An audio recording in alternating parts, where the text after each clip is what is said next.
Jak się podobają targi? Bardzo dobrze. Aż tak to nie. Paweł, w tym roku mówimy, że mamy rok nowości w Rotenso. Co to oznacza? Jakie to są produkty? Na co warto zwrócić uwagę? No to oznacza, że mamy 14 całkowicie nowych urządzeń lub też zaktualizowanych. Są to bardzo ciekawe rozwiązania, natomiast nie jestem chyba Ci w stanie o wszystkich rozwiązaniach tych opowiedzieć. Mamy za mało czasu, tak mi się wydaje. Dzięki bardzo. Cieszę się w takim wypadku, że wprowadzamy nowe, innowacyjne urządzenia i super, że możemy o nich opowiedzieć. Dziękuję Ci również, a Was zapraszam na nasze stoisko.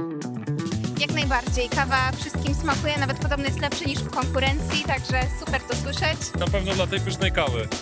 Panią jest wyśmienicie, jest tak super, nie spodziewałem się, jestem tutaj trzeci raz, a jest naprawdę rewelacja. Piękni ludzie, mnóstwo rzeczy do zobaczenia, mnóstwo technologii. Dobrze, powiedz w takim razie, co to za urządzenie? Nie. A jednak zagięliśmy. Roni? Tak jest.